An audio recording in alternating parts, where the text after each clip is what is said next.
I think there's going to be a lot of eyes on me during this video, so I'm going to address this as if I'm talking publicly and not directly to my audience, which is how I normally would do it. So, hello, my name... So this is going to be our response to PewDiePie's response to what's been happening. I'm sure everybody's heard that Disney's left him. Also, YouTube stopped promoting his videos. And we wanted to just, listen to what PewDiePie has to say. Here's our response. Miss Felix Schellberg, but you probably know me as Pewdiepie. I've been making videos on YouTube for about the last 6 years. It's been a hobby that I've been fortunate enough to have as my job for most of that time. I've been extremely lucky and way more successful than I could ever possibly have dreamt about. And as I'm sure a lot of you are aware, I make a substantial living from doing YouTube videos. And the reason why you know this is because that's all the media has ever acknowledged before. Besides from now. I think most... So let's put a pause on that for a minute. He makes a substantial amount of money. One that all of us dream to reach. He is definitely an idol that we look up towards. We definitely want to reach his status level here on YouTube. Obviously, we can't do that with partners. He was partnered with Maker, and they have obviously dropped him, which gives him back his percentage of the revenue, I'm sure.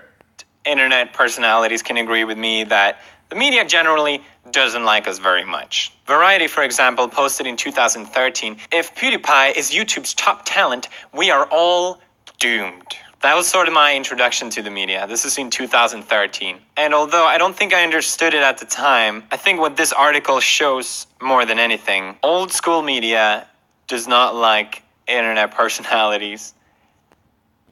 So that's it right there. This is the old generation meets the new generation, and they don't understand that we are the future, and they are fighting back.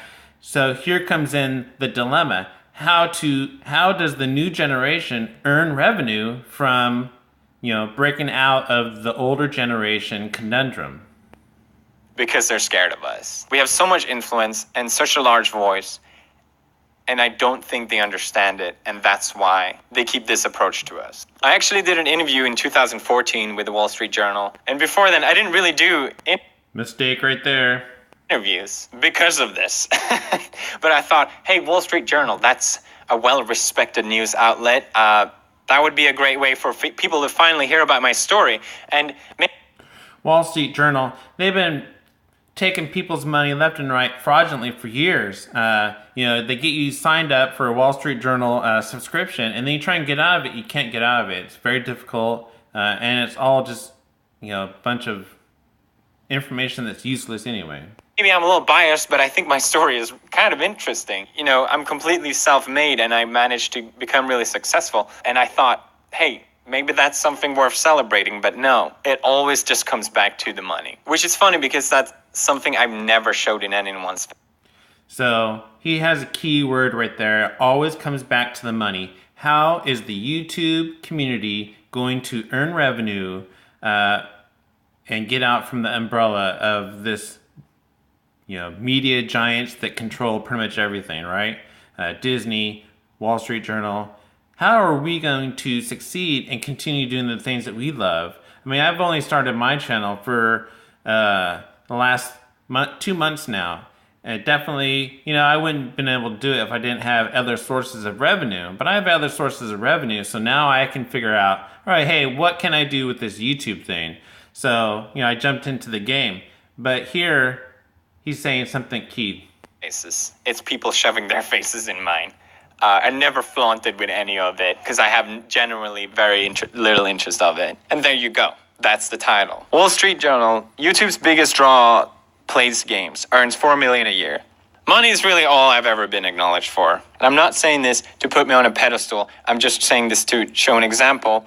But I literally raised millions of dollars to charities.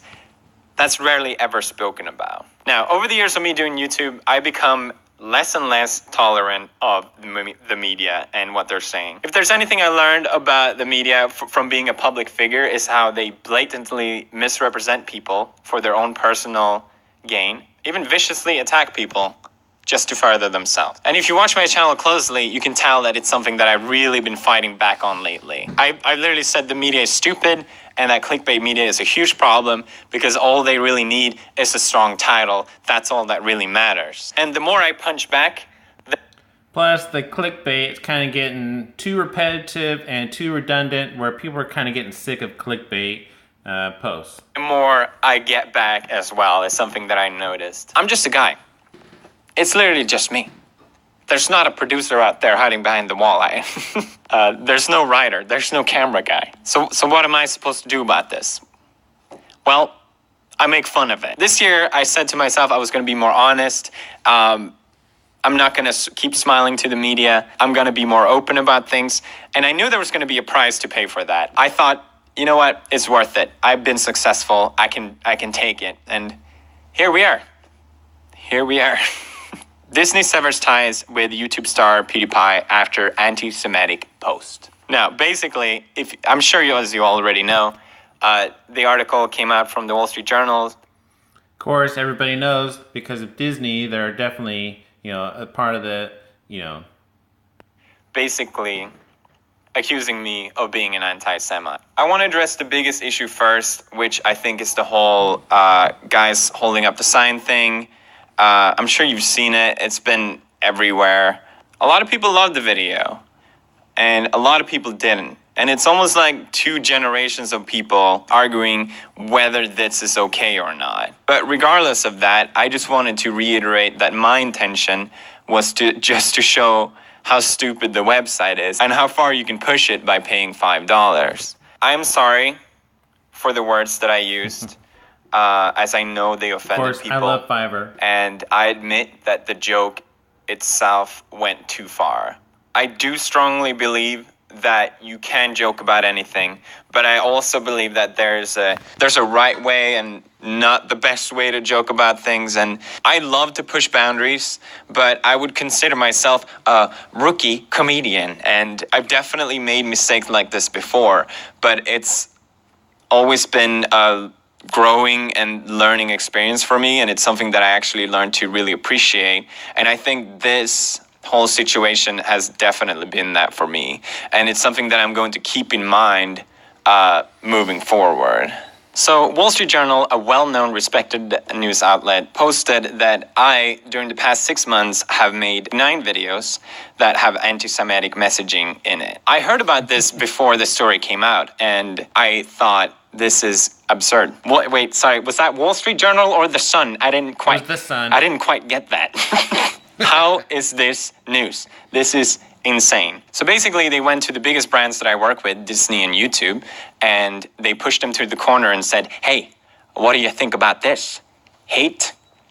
Look at this. Look at this. This is bad." Obviously, cornering them, forcing them to sever their ties with me. I fully understand that, and I don't want people to think that, oh, I can joke about whatever I want. It doesn't have to affect me. I'm Pewdiepie. I understand that these things have consequences. This video is not me trying to justify that. Here's the thing, though. They don't call it jokes. They call it posts. I made a point that the media takes what I say out of context. They take that and put it out of context to use against me and to portray me as a Nazi. They used another video where I joke that the YouTube Heroes program is seen basically like a Nazi scheme, where I look at... They're just pissed because we no longer participate in their circle. At a Hitler speech, and they use that as proof that I'm a Nazi or anti-Semite. I'm not kidding. They used even me pointing my arm like this. Technically, they can use this as evidence as well, because that's what they did. I'm not joking. The Wall Street Journal did this. It's the most absurd thing I have ever heard. Like, maybe the Sun. Maybe the Sun. I can understand. There is more. They took another video where I explained how the media is taking everything I say and do out of context and how damaging that is. And then they took the last part of that, which was a joke where I dressed up in a soldier outfit and, again, looking at Hitler's speech.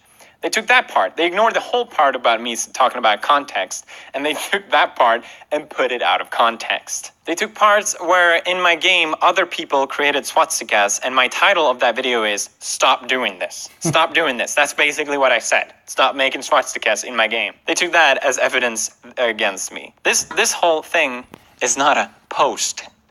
It was an attack towards me. It was an attack by the media to try and discredit me, to try and decrease my influence and my economic worth. That's what this was. These three gentlemen from Wall Street Journal that did this are also very proud of this. They watched literally hundreds of my videos. I hope you had fun, by the way, to try and find as much evidence as possible for me to try and appear as anti-Semite. I know this sounds crazy and all, but their way of justifying this, the way they're justifying this as evidence that I'm a Nazi because I fucking pointed somewhere, is because apparently neo-Nazi group have been referencing me, have been praising me for making these kind of jokes. And I was unaware of this. So I made a statement as soon as I found out about this saying, I do not support these hateful groups in any way. But that's never going to be the title. That doesn't fit their personal agenda. That's not the story they want. This is not an article. This was a personal attack against me. It is so clear. This form of cherry picking just shows it so clearly to me. So what have I done to deserve this? I made some jokes that people don't like. And you know what? If people don't like my jokes, I fully respect that. I fully understand that. I acknowledge that I took things too far, and that's something I definitely will keep in mind moving forward. But the reaction and the outrage has been nothing but insanity. People celebrating the fact that my show got canceled, which is something literally hundreds of people worked on. Is that fair? Is that worth celebrating? Over some jokes that you disagree with? J.K. Rowling is apparently not a fan of me. Again, it's fine to not agree with someone's sense of humor, but calling me a fascist, how is that helping anyone? Some people have been saying that these jokes are normalizing hatred. Regardless if that's true or not, spoilers, it's not, unless there's 53 million Nazis watching me for some reason. A personal attack like this to portray me as anti-Semitic is doing no one a favor. You're targeting some Swedish guy that tries to be funny. Most of the time, it doesn't really go well. Very offensive. But he means well. But is there any hate in what I do? No, absolutely not. Personally, I think they are the ones normalizing hatred. Because there is actual hatred out there.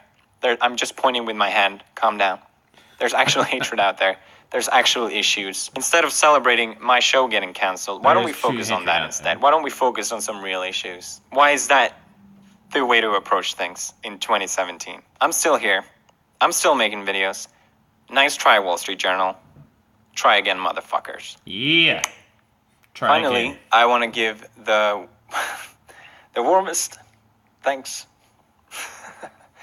to everyone who supported me. It's been incredible to see. Thank you, everyone in the YouTube community. Hey, it means a lot. Thank you. Thanks. Now, the most appropriate way to end this, I think, is the 10th thing. The 10th secret Nazi thing that went right past Wall Street Journal. I can't believe they didn't notice it. Our secret Nazi salute. The bro fist. And the dab. You gotta get the dab in there. So the bro fist with the dab. So my response to this is, I think that we, the community, the YouTube community, we need to come up with a way, which I have actually thought and pondered on for a long time now, of how else can we get revenue other than ad revenue, other than signing on with partners. This whole sub for sub thing is definitely difficult to grow your channel. And, they have some things out there that, can be better done a little bit better. I will come out with a video in a few months to, explain what I'm talking about, but I think there's a way we can do it. And with that,